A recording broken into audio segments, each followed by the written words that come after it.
surprising that America, with all its black hatred going on for centuries, has a death camp. But what is actually surprising is we never really heard about it or read about it. It is not even talked about in a whisper, in contrast to how loudly the German death camps are being talked about. The Devil's Punch Bowl in Natchez, Mississippi, USA, was where about 20,000 freed black slaves were thrown in to starve, to suffer, and to perish. 1863 wasn't a year of singular, horrific events, but a year that encapsulated the systemic evil black Americans faced. It was already horrible enough in the North. Discrimination ran rampant. Segregated schools, limited job opportunities, and constant social exclusion were the hallmarks of black life. The violence was both physical and psychological. Whippings, beatings, and even lickings were commonplace methods of control and had continued on the rise, regardless the Emancipation Proclamation, which was decreed during the Civil War. The Civil War was now over. Black Americans felt betrayed yet again to have trusted that the Emancipation Proclamation decreed by Abraham Lincoln was meant to change everything. It was a sham all along. They had become freed slaves for nothing. It was more or less the same, as they were literally denied all privileges that were due them on every front. This would compel these heartbroken black men and women to dust up and embark a mass relocation to where they had thought would be better and peaceful for them, only to meet the cruelest of fates there, mistreatments they never did face even when they were slaves. In this video, we are unmasking to you a sad history which has been so hidden that you most likely have never heard of it, one so dark that it takes you where forgiveness cannot be found. Before we continue, do kindly support our work. Without further ado, let us delve in. Somewhere in the foothills of Mississippi, the trees grow heavy with abundant uneaten peaches. So nourishing and big these peaches look that one would wonder why the locals do not eat it. Varieties of tales have haunted the Devil's Punch Bowl in Mississippi for decades, from pirates to plane crashes. While the land itself may not be full of treasure, it is haunted by the history of mass unalivings, terror, and a past filled with hatred for black Americans that cannot be ignored.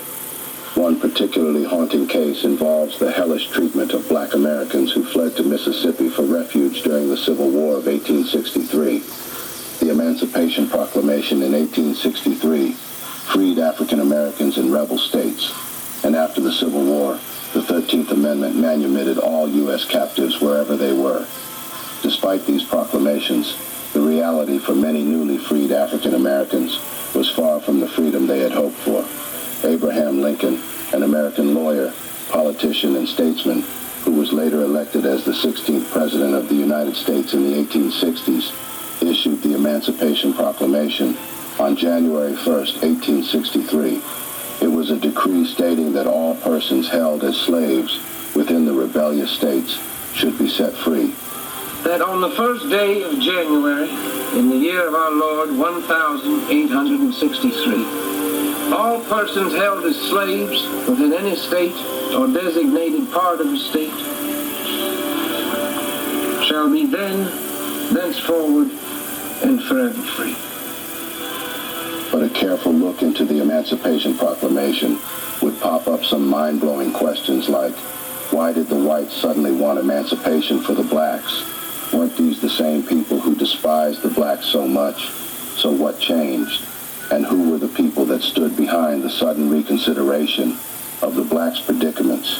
Now let us dig in to find some answers to these puzzle-like questions. In 1861, 12th of April, the American Civil War had broken out. It was so intense that the Union was losing most of its population rapidly. Although the population of the Union was more than the Southern population, this didn't seem to give them an upper hand. The Northern states, also referred to as the Union states, had constituted 22 states, while the Southern states, also called the Confederacy states, were made up of just 11 states. In 1860, the entire population of the United States was 31.4 million, 3.8 million men, approximately 12% of the total population, were enrolled in the military service. 620,000 had died, that is 2% of the total population, in the war. Seeing this, President Abraham Lincoln knew that he had vision and keen mind. He had come up with the move of acquiring more manpower. Lincoln had figured that the only productive manpower which could have been readily available to salvage the sad end closing in on them were the black slaves on their shores. Abraham Lincoln had enticed the entire African American slaves with emancipation in a bid to get them to fight for the Union. This was called the Emancipation Proclamation, a decree set to liberate all slaves immediately. Things had worked out as planned by Abraham Lincoln. The Emancipation Proclamation idea had successfully lured the entire black slaves and their troops to the side of the Union. These blacks had fought loyally in a 2-year civil war against the Confederacy and had defeated them for the Union. They had fought for their belief in a brighter future where nothing other than racial and economic equality is the order.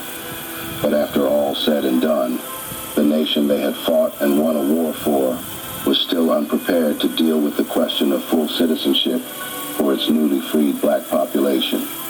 The Reconstruction implemented by Congress, which lasted from 1866 to 1877, was aimed at reorganizing the Southern states after the Civil War, providing the means for readmitting them into the Union and defining how whites and blacks could live together in a non-slave society.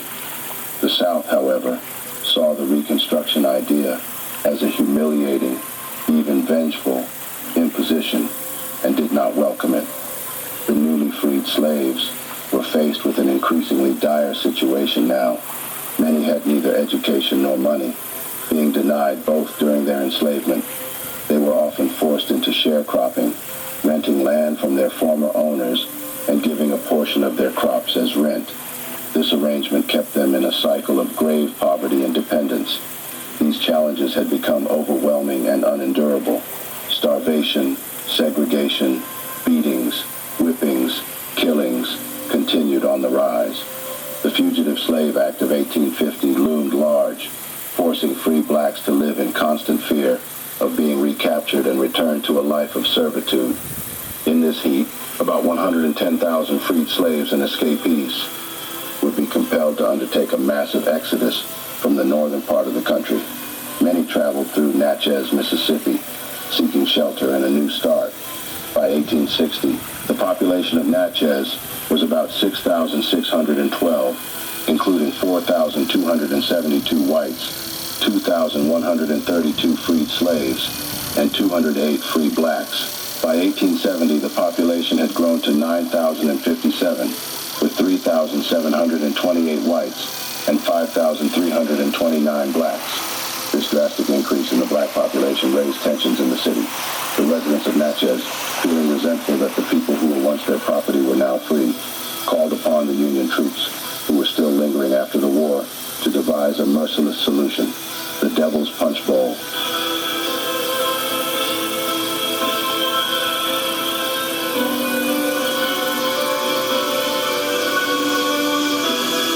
The Devil's Punch Bowl is a naturally enclosed area in Natchez City, Mississippi. It got its name from the unique appearance it carries, resembling a bowl-like hollow. This camp, located at the bottom of a cavernous pit with trees on the bluffs above, was seen by the Union troops as the perfect place to harbor their captives. According to Don Estes, historian and former director of the Natchez City Cemetery, the Union decided to build an encampment for the freed blacks at the Devil's Punch Bowl and walled it off so that there'd be no escape for any of them. The Devil's Punch Bowl consisted of 3 camps, all used by the troops to imprison these already freed black slaves and put them in conditions far worse than those on the plantations. This was another concentration camp. Men were made to do unthinkably hard labor, while women and children were left behind in the camp and usually deprived of food and water. The harsh weather conditions, arduous work, malnutrition, and poor hygiene would lead to a variety of health problems, fatigue, smallpox, and other insane diseases.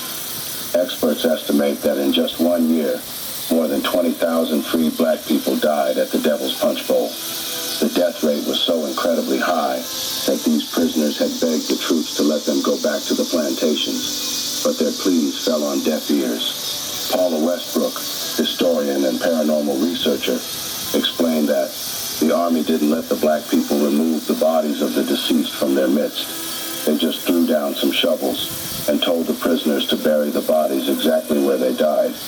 But these prisoners had already become too tired and enfeebled with incessant suffering, thus were unable at this point to dig reasonably into the ground to properly cover their dead ones. The increasingly decomposed bodies caused more diseases, and more death struck the camp. Regrettably, this story, like so many others, has been drowned beneath a ravine filled with pain and suffering. The United States has proved to have a deep-rooted history of racially motivated mass killings that were frequently denied and went undocumented by authorities. As James Baldwin stated in 1963, American history is longer, larger, more varied, and more terrible than anything anyone has ever said about it. James E. Yateman, a bank founder and philanthropist of the Western Sanitary Commission, visited the Devil's Punch Bowl in November 1863 and wrote an appeal to President Lincoln regarding the condition of the formerly enslaved black Americans. Yateman had written thus: 75 died in a single day. Some returned to their masters on account of their suffering. Despite the tedious and backbreaking jobs that were assigned to them, they were usually killed on a daily basis. At least a record of 20,000 deaths of men and women were recorded in a year. Without any hint of remorse or sympathy, the Union troops continued to mistreat these black Americans, not giving them any chance to leave the camp, not even to bury the dead. The dead were buried wherever they dropped, as commanded by the troops, and they had continued dying. As Westbrook noted, the people who dreamed of building their lives away from the master's whip ended up owned, tortured, and enslaved once again. They never got the chance to build their businesses, amass wealth, and provide a good life for their offspring. They never got to experience true happiness, true freedom.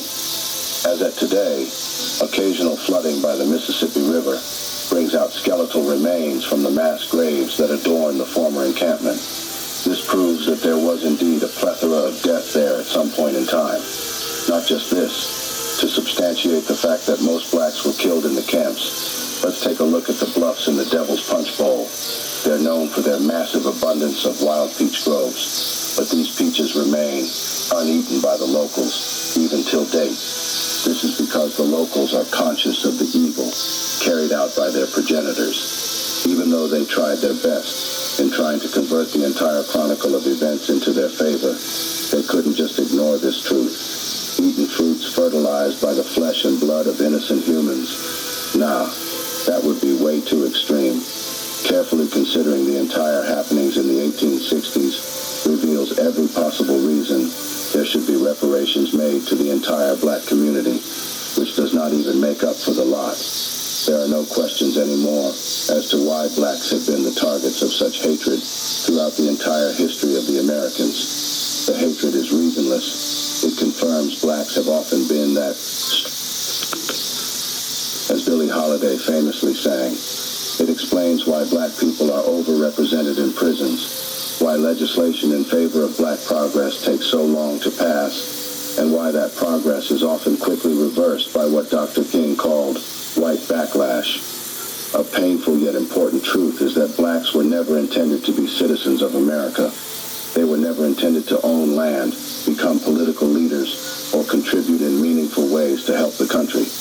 The Americans never planned on considering blacks as humans or citizens. They believed these people existed to serve and enrich white enslavers, to be the property of those who could afford them, and to be used as collateral when necessary to secure other enslaved blacks. This was why the Confederate States fought so hard to maintain the institution of slavery.